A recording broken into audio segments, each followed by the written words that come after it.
آئیے حدیث کی طرف۔ حدیثوں میں رسول اللہ کے جس طرح قرآن پاک کے اندر پورے قرآن میں رسول اللہ کے بعد کسی وحی اور نبی کا تذکرہ موجود نہیں ہے، اسی طرح احادیث کے اندر بھی رسول اللہ کے بعد کسی وحی کسی نبی کا تذکرہ موجود نہیں ہے، بلکہ جہاں جہاں یہ رسول اتنا سینسٹیو اور حساس معاملہ ہے کہ جہاں جہاں یہ وہم یہ اشکال پیدا ہونے کا بھی خطرہ موجود تھا کہ کہیں لوگ وحی کا یا نبوت کا کوئی امکان نہ لے لیں، وہاں پہ بھی رسول اللہ صلی اللہ علیہ وسلم نے وضاحت کر دی۔ آپ حیران رہ جائیں گے کہ رسول اللہ صلی اللہ علیہ وسلم نے یہ تک بیان کر دیا کہ میرے بعد نبوت نہیں رہے گی، لیکن نبوت کا 46واں حصہ میری امت میں رہے گا۔ رسول اللہ نے تو جز 46واں بھی بیان کر دیا، وہ کیا ہیں؟ سچے خواب۔ امت میں سے بعض لوگ سچے خواب دیکھا کریں گے، اور یہ نبوت کا 46واں حصہ ہے۔ یہ الہام کی ایک ہی قسم ہے، جاگتے ہوئے کھلی آنکھوں سے الہام نہیں ہوگا۔ ہاں، میرے کچھ نیک لوگوں کو، کچھ عام بندوں کو بھی، ہو سکتا بد کو بھی سچے خواب آ سکتے ہیں۔ یہی الہام کی آخری قسم ہے۔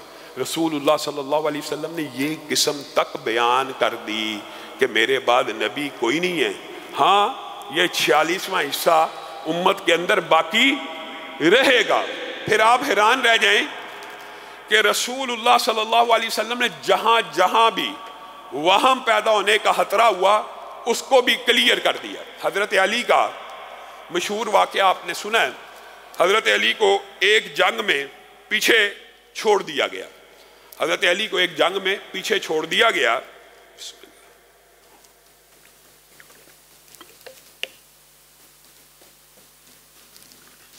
تو حضرت علی کو بعض لوگوں نے یہ باتیں کرنا شروع کر دی کہ ہاں گرمی بہت ہے، جنگ ہے، ہاں جنگ تو مردوں کا کام ہے وغیرہ، تان و تشنیع کا کچھ نہ کچھ کلچر تو ہوتا ہے۔ حضرت علی وہ جو بدر و احد کے دلیر ہیں، شجاع، ان کے سینے پہ چوٹ لگی، رسول اللہ کے پاس چلے گئے۔ کہ اللہ کے رسول، مدینہ میں صرف عورتیں رہ گئی ہیں، آپ نے مجھے مدینہ کا امیر بنا دی ہے، خود غزوے پہ جاتے ہیں، لوگ مجھے طرح طرح کی باتیں کرتے ہیں، کیا میں بزدل ہوں؟ مجھے بھی ساتھ لے کے چلیے، میں نے بھی ساتھ ہی جانا ہے۔ اب حضرت علی جیسا شجاع ہو، دلیر ہو، اور اس کو یہ باتیں کوئی کہے، آپ کا یہ ریاکشن نیچرل تھا۔ رسول اللہ کے پاس آ کے شکوہ کرنے لگے، اللہ کے رسول یہ تو بہت بڑی زیادتی کی بات ہے، میرے جیسے جری اور شجاع کے بارے میں لوگ یہ باتیں کریں۔ تو رسول اللہ صلی اللہ علیہ وسلم نے ان کو تسلی دینے کے لیے ایک لفظ کہا، لیکن یہاں پہ بھی وہم کا اندیشہ موجود تھا تو اس کو بھی کلیئر کر دیا۔ اما ترضا ان تکون منی بمنزلت ہارون من موسیٰ، اے علی کیا آپ اس بات پہ راضی نہیں ہیں، خوش نہیں ہیں کہ میری آپ کی وہی نسبت ہے جو موسیٰ کی ہارون کے ساتھ ہے؟ سبحان اللہ، کتنی عظیم نسبت کا ذکر کیا، لیکن یہاں پہ بھی ہلکے سے ایک اندیشے کا خطرہ تھا، کیا کہ ہارون بھی نبی ہے۔ علی انہو لا نبی بعدی، علی لیکن میری بات یاد رکھنا، میرے بعد نبی کوئی نہیں آئے گا۔ تیری میری نسبت موسیٰ اور ہارون جیسی تو ہے، لیکن یہاں پہ اشکال کا خطرہ تھا نا، یہاں پہ وہم کا خطرہ تھا لوگوں کے لیے، سامعین کے لیے، آڈینس کے لیے، تو بھی رسول اللہ نے کہہ دیا لیکن علی میری بات یاد رکھیں، میرے بعد نبی کوئی نہیں آئے گا۔ یہاں پہ ہمارے معاشرے میں ایک طبقہ روافض کا، انہوں نے بھی اس حدیث سے رسول اللہ صلی اللہ علیہ وسلم دیکھے کلیئر کر کے گئے کہ میرے بعد نبی نہیں آئے گا۔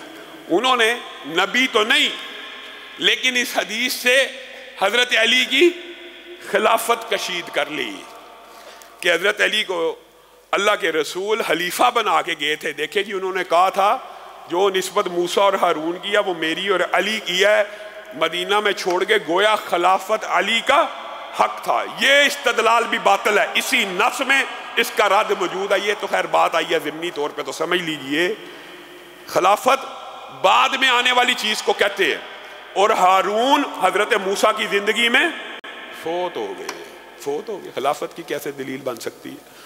یا تو حضرت موسیٰ کے بعد خلیفہ بنتے تو پھر کوئی دلیل لینے کی، اخذ کرنے کی کوشش کرتا، خیر یہ بات تو ضمنی طور پہ آئی ہے. رسول اللہ صلی اللہ علیہ وسلم نے اس ٹاپک کی حساسیت کو مد نظر رکھتے ہوئے یہ بھی کہا ان مثلی و مثل الانبیاء من قبلی کمثل رجل بنا بیتا فاجملہ واحسنہ. میری اور سابقہ انبیاء کی مثال ایسی ہے کہ ایک آدمی نے ایک محل بنایا, اس کو خوبصورت مزین کیا, بہت خوبصورت بنایا, الا موضع لبنہ, سارا محل بنانے کے بعد ایک اینٹ کی جگہ چھوڑ دی, ایک اینٹ کی جگہ چھوڑ دی. فجئت انا پس میں آیا واتممت تلک اللبنہ, میں نے اس خالی اینٹ کی جگہ کو پر کر دیا. میں ہی وہ نبوت کے پورے محل کی آخری اینٹ ہوں جو اس محل میں جا کے فٹ ہو گئی اور نبوت کے سارے سلسلے مکمل ہو گئے. اب اس ایک حدیث سے آپ نے استدلال کرنا, غور کرنا ہے. کیا رسول اللہ صلی اللہ علیہ وسلم نے ایک اینٹ کی خالی جگہ بتائی ہے یا دو کی؟ اگر دو بھی خالی ہوتی تو نبوت کی کوئی گنجائش نکل سکتی تھی. اسی لیے محدثین نے یہ بات کہی ہے, محدثین نے, کہ جو کوئی بندہ رسول اللہ کے بعد نبوت کا دعویٰ کرتا ہے وہ نبوت کے محل کی ایک اینٹ کم از کم چوری کرتا ہے. کیا مطلب؟ وہ ایک نبی کا حق مارے گا تو ہی اس محل کے اندر جا کے فٹ ہونے کی کوشش کرے گا, وہ ایک نبی کی توہین کرے گا, ایک نبی کا حق مارے گا. اور اسی لیے آپ نے اس بات کو نوٹ کیا ہوگا کہ جتنے بھی بالعموم جھوٹے نبی جو دعویٰ کرتے ہیں وہ حضرت عیسیٰ کی توہین کرتے ہیں یا کسی ایک نبی کی توہین اعلانیہ بھی کرتے ہیں اور ان کے بارے میں ہرزہ سرائی بھی کرتے ہیں. میں تو یہ بات کے اوپر حیران ہوتا ہوں کہ بر صغیر کا یہ جو معاشرہ یہ کیسا خطہ ہے کہ یہاں پہ مرزا غلام احمد قادیانی جیسوں کو بھی امتی میسر آ گئے. وہ الگ بات ہے, اس کے پیچھے برطانیہ کی حکومت کی محنتیں تھی. اس نے خود لکھا ہے کہ میں نے برطانیہ کی خدمت میں اتنے جہاد کے خلاف لٹریچر اور رسالے لکھے ہیں کہ ایک الماری بھر جائے, ایک لائبریری بھر جائے. لیکن پھر بھی آپ اگر غور کریں تو زمانہ ماضی میں جتنے بھی جھوٹے اور جعلی نبی آئے وہ سارے ایول جینیس تھے, ایول جینیس, شیطانی طور کے اوپر ذہین تھے, فتین تھے. حتیٰ کہ ایک شخص ایسا بھی آیا, اس نے لوگوں کے اندر کہا کہ میرا نام لا ہے, لا. اور لا جب اس کا نام مشہور ہو گیا تو وہ مسلمانوں کو اکٹھا کر کے کہنے لگا یہ جو آپ حدیث پڑھتے ہیں لا نبی آبادی, لا نبی آبادی, یہ راوی کو غلطی لگی ہے. یہ اصل میں کیا تھا؟ لا نبی بعدی, مبتدا اور خبر تھی. لا نبی بعدی نہیں تھا بلکہ لا نبی بعدی تھا. رسول اللہ یہ کہہ کے گئے ہیں کہ میرے بعد لا نامی شخص نبی ہوگا, لا نبی بعدی. اتنے جینیس انٹیلیجنٹ لوگوں کو دھوکہ دینے کے لیے, مغالطہ ڈالنے کے لیے. اور ایک عورت نے بھی اسی لیے دعویٰ نبوت کیا تھا.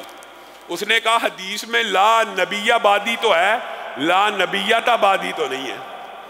تو اس کا مطلب یہ ہے عورتوں میں نبوت آ سکتی ہے. اسی طرح خلیفہ ہارون الرشید کے دور میں ایک شخص نوح مشہور ہوا, اس نے بھی دعویٰ نبوت کیا تھا.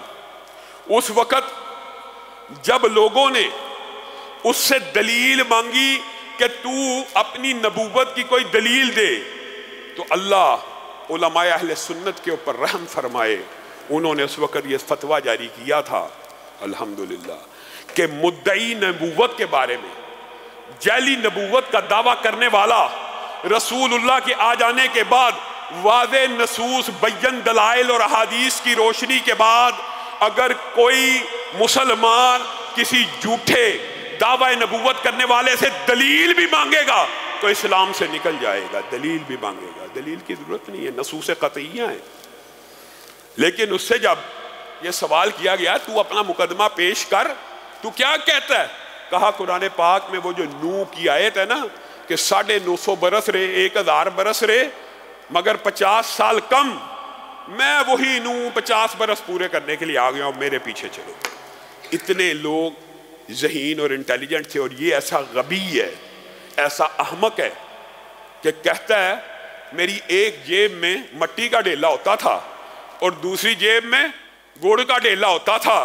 میں مٹی سے استنجا کیا کرتا تھا، لیکن چونکہ میں بچہ تھا اور میں کھیل کود میں پڑا رہتا تھا، گڑ کا ڈیلا منہ میں ڈالنے کی بجائے مٹی کا ڈیلا منہ میں ڈال لیا کرتا تھا.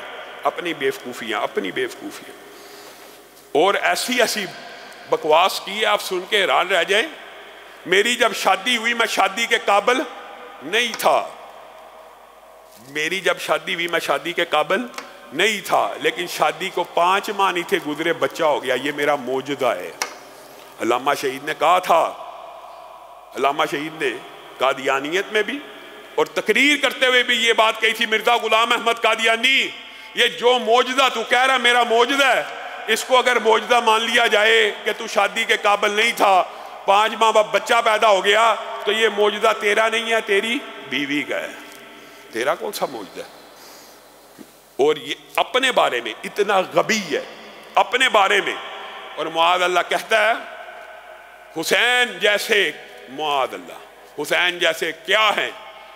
لاکھوں حسین میری جیب میں پھرتے، میری سیر کربلا میں ہے. تم مردہ علی کی بات کرتے ہو، میں زندہ علی تم میں موجود ہوں.